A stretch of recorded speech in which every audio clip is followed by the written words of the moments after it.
ગરમીમાં એકદમ ઝટપટ અને જલ્દી બની જતો આ નાસ્તો, અને આ નાસ્તો ખાવામાં તો એટલો ભરપૂર ટેસ્ટી અને હેલ્ધી અને વિટામિનથી ભરપૂર છે.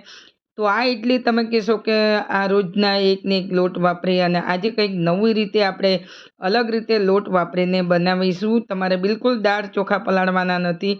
તો અહીંયા આપણે બનાવીશું જ્વાર ઇડલી, એટલે કે જ્વારની ઇડલી એકદમ ઠંડક આપે, ઉનાળામાં પેટમાં બળતરા ના થાય, ગરમી ના લાગે. જ્વાર તો તાસીરે ઠંડી હોય છે. તો આજે આપણે બનાવીશું 1 કપ જ્વારના લોટમાંથી આપણે 2 જણને નાસ્તો થાય એટલો બનાવીશું. તો અહીંયા મેં જ્વારનો 1 કપ લોટ લીધો છે અને અડધો કપ આપણે રવો લીધો છે. અને રવો પલળે એટલે એના માટે મેં છાશ લીધી છે. છાશ અથવા તમે દહીં લઈ શકો છો. તો અહીંયા આપણે ગાંઠા ના રહે એ રીતે આપણે એને એકદમ સ્મૂથ બેટર બનાવી લેવાનું છે. ત્યારબાદ મેં થોડું, મને છાશ ઓછી પડી છે એટલે મેં પાણી ઉમેરેલું છે. અને જ્યાં સુધી ગાંઠા ના રહે ત્યાં સુધી આપણે એને એકદમ સ્મૂથ એવું બેટર કરી લેવાનું છે. આ રીતે ઇડલી બનાવજો, બહુ ટેસ્ટી એવી બનશે અને બધાને પસંદ આવશે. આની જગ્યાએ તમારે રવાની જગ્યાએ તમારે ચોખાનો લોટ લેવો હોય અને ના લેવો હોય, તમારે એકલો ખાલી તમારે જ્વારના લોટની બનાવવી હોય તો પણ તમે બનાવી શકો છો. પણ જ્વારના લોટમાં ગ્લુટન ફ્રી હોય છે, એટલે શું છે કે થોડી બાઇન્ડિંગ માટે આપણે એમાં સૂજી કે તમારે ચોખાનો લોટ ઉમેરવો હોય તો ઉમેરી શકો.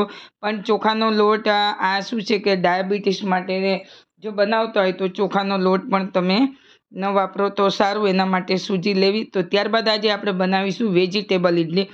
તો વેજીટેબલ મેં અહીંયા થોડા લઈ લીધા છે. લીલા ધાણા છે, લીલું મરચું છે, અને ગાજર છે, અને ટામેટું છે. તમે જો કેપ્સિકમ કોઈ પણ વેજીટેબલ તમારે લેવા હોય તો તમે લઈ શકો છો. પણ આજે આપણે વેજીટેબલથી ભરપૂર એવી ઇડલી બનાવીશું, અને બિલકુલ આપણે 1 ટીપાનું તેલનો ઉપયોગ કર્યા વગર, બિલકુલ આપણે 1 ટીપું પણ તેલનું નથી લેવાનું. અને આજે આપણે બનાવીશું હેલ્ધી નાસ્તો.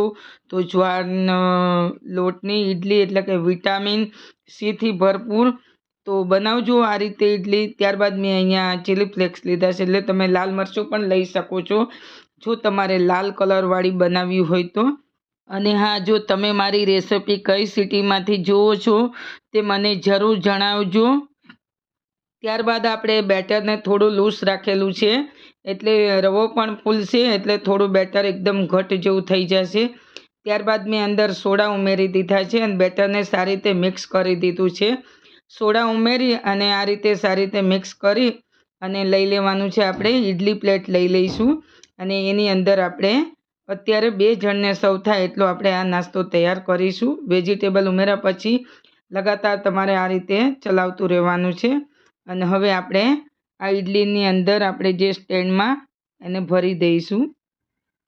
આની અંદર તમે જે વેજીટેબલ ખાતા હોય એ વેજીટેબલ તમે અંદર ઉમેરી શકો છો.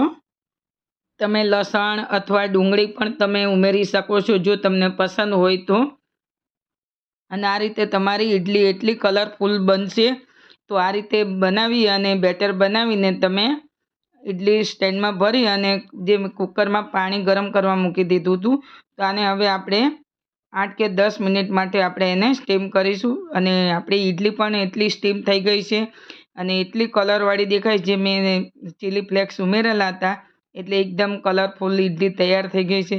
તો આ ઇડલીને તમે ચટણી, કોઈ પણ ચટણી સાથે તમે ખાઈ શકો છો. ખાવામાં તો એટલી ટેસ્ટી છે અને બનવામાં પણ એટલી સરસ ટેસ્ટી બની છે. ખાવા માટે તો એકદમ બેસ્ટ ઇડલી છે. ગરમીમાં પચવામાં હળવું અને પેટને ઠંડક આપે તેવી જુવારની ઇડલી. તો ગરમા ગરમ ખાઓ. અને તમને મારી રેસિપી પસંદ આવી હોય તો તમે કઈ સિટીમાંથી જુઓ છો તો મને લાઈક અને કોમેન્ટ કરતા રહેજો. ચેનલ પર નવા હોવ તો સબસ્ક્રાઈબ કરવાનું ભૂલતા નહીં. ફરી મળીશું આપણે નવી રેસિપી સાથે. ત્યાં સુધી મિત્રો આવજો, એન્જોય કરજો. તો તૈયાર છે આપણી જુવારની ઇડલી. ઠંડી ઠંડી ગરમીમાં બનાવો. ફરી મળીશું.